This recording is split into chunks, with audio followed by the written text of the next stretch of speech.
আসসালামু আলাইকুম। আজকে আমি তৈরি করব গরুর মাংসের কোফতা কারি। তার জন্য আমি এখানে 500 গ্রাম গরুর মাংস নিয়েছি, ছোট করে কেটে হাড় ছাড়া। এখন এটাকে ব্লেন্ড করে নিব। ব্লেন্ড করে অথবা পাটায় পিষে আমি ব্লেন্ড করে নিচ্ছি। মাংসটা আমরা কিমা করে নিয়েছি। এখন এটার মধ্যে একে একে মশলাগুলো দিয়ে দিব। 1 টেবিল স্পুন আদা রসুন বাটা, কাঁচামরিচ বাটা, 7-8টি কাঁচামরিচ আমি ব্লেন্ডারে পেস্ট করে নিয়েছি।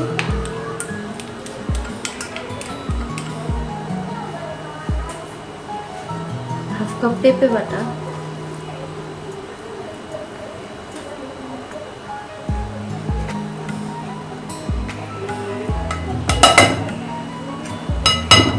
গরম মশলা, জয়ফল জয়ত্রী একসঙ্গে বেটে নিয়েছি, ব্লেন্ড করে নিয়েছি 1 চা চামচ।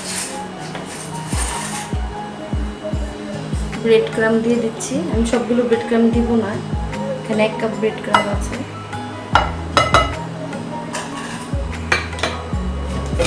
বাইন্ডিং এর জন্য ব্রেড ক্রামটা, একটা ডিম, হাফ চামচ জিরা গুঁড়ো, হাফ চামচ হলুদ গুঁড়ো, হাফ চামচ মরিচ গুঁড়ো। মরিচ গুঁড়োটা 1 চামচ দিচ্ছি, একটু ঝাল স্পাইসি। লবণ দিয়ে দিচ্ছি স্বাদ মতো। ঝালটা আপনাদের স্বাদ মতো দিয়ে নেবেন। ভালো করে মিক্সড করে নিচ্ছি। আমি হাত ইউজ করছি, হাত ইউজ করলে সবচেয়ে ভালো, সবগুলো মশলা একসাথে ব্লেন্ড হয় ভালোভাবে।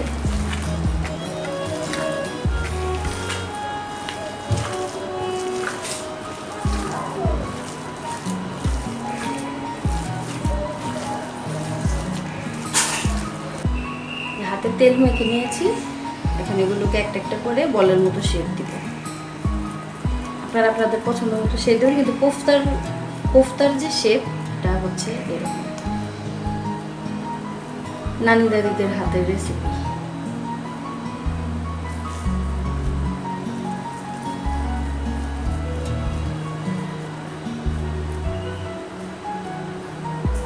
বল বল করে শেপ দিয়ে দিচ্ছি।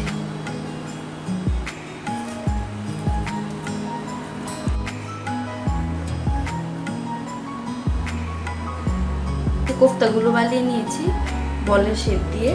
এখন এগুলোকে রান্না করব। বলগুলো রেডি হয়ে গিয়েছে, তা আসুন আমরা এখন এটাকে রান্না করি। কোফতাগুলোকে এখন হালকা ভেজে নিব। কোফতা বেশি ভাজতে হয় না, হালকা ভাজা দিতে হয়। চুলার আঁচটা থাকবে মিডিয়াম, বেশি বাড়ানো যাবে না। বিসমিল্লাহ।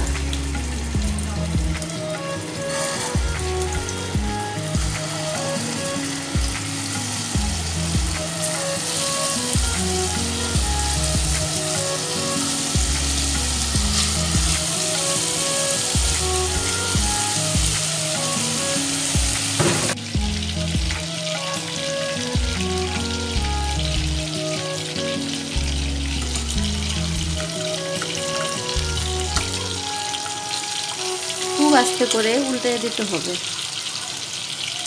এটা খুব কড়া করে ভাজতে হবে না, এটা হালকা ভাজা দিতে হবে, কারণ এটা কারির ভিতরে যে আরও এটা রান্না হবে। একটা একটা করে উল্টিয়ে দিব।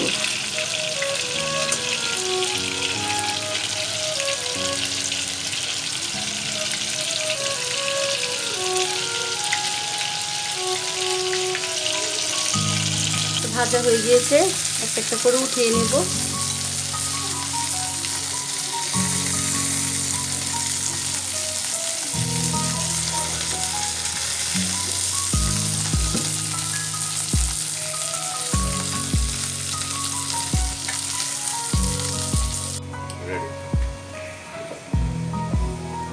পাতিলটাকে আবার ধুয়ে পরিষ্কার করে নিয়েছি, যেন কালো কালো এটা পুড়ে যায়, তরকারির কালার নষ্ট হয়ে যায়। আর কোফতাটা ভাজতে গেলে এরকম নিচে লাগবে, এটাই স্বাভাবিক, আর এটা ডুবো তেলে ভাজা হয় না। তেল দিয়ে নিচ্ছি পরিমাণ মতো।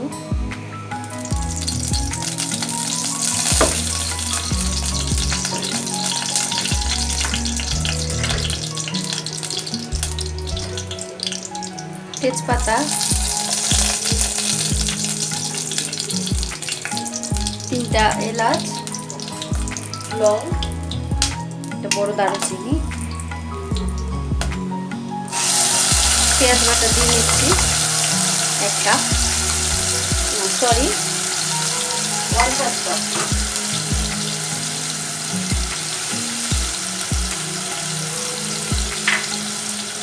ভালো করে কষায় নেব।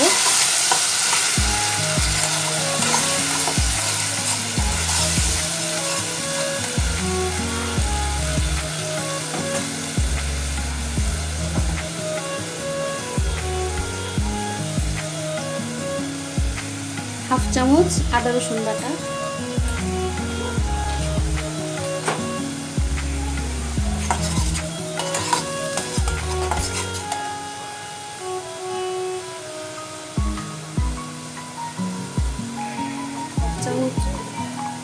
হাফ চামচের থেকে কম গরম মশলা বাটা,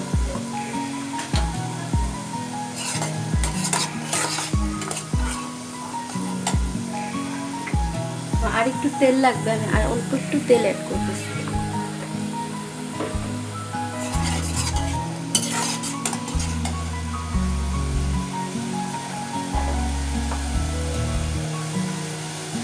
জিরা গুঁড়ো হাফ চা চামচ,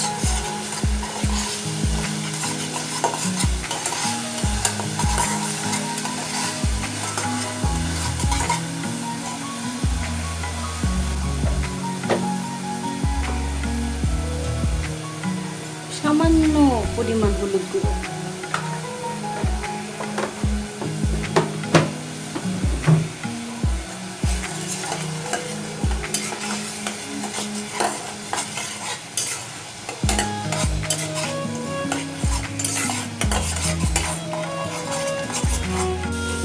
লবণ দিয়ে নিচ্ছি স্বাদ মতো। ভালো করে কষাতে হবে যেন পেঁয়াজ বাটার গন্ধটা না থাকে। 1 কাপ গুঁড়ো দুধ, ফুল ক্রিম গুঁড়ো দুধ,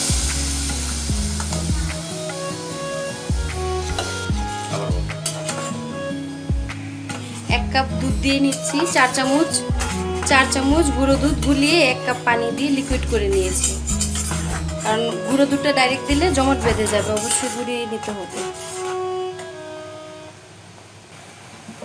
এবার একে একে সেই ভেজে রাখা কোপ্তাগুলো দিয়ে দিব আলতোভাবে।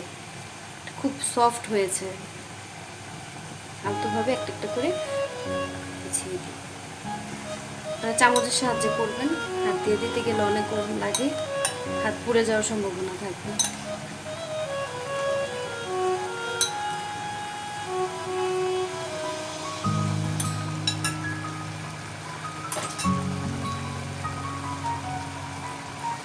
চারপাশটি কাঁচামরিচ দিয়ে নিচ্ছি।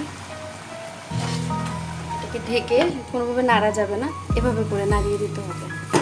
চুলার আঁচটা একদম কমিয়ে মিডিয়াম লো করে এভাবে নেড়ে নেড়ে ঢেকে দেব। ঢেকে 10 মিনিট রান্না করব। 10 মিনিট পর ঢাকনাটা খুলে নিচ্ছি। হয়ে গিয়েছে আমাদের কোফতা, নামিয়ে নিব। চুলাটা অফ করে দিয়েছি। তৈরি হয়ে গিয়েছে আমাদের বিফ কোফতা কারি। একটু ডেকোরেশন করার জন্য উপরে একটু ক্রিম দিয়েছি আর ধনেপাতা দিয়ে একটু ডেকোরেশন করে নিয়েছি। আশা করি আপনাদের ভালো লাগবে। ভালো লেগেছে আমার ভিডিওটা। ভালো লেগে থাকলে অবশ্যই লাইক দিবেন, সাবস্ক্রাইব করবেন এবং আমাকে অনেক অনেক সাপোর্ট করবেন, যেন আমি আরও অনেক ভিডিও নিয়ে আসতে পারি, আপনাদেরকে মানে অনেক কিছু দিতে পারি। আজকের মতো এখানেই শেষ করছি। আসসালামু আলাইকুম, আল্লাহ হাফেজ।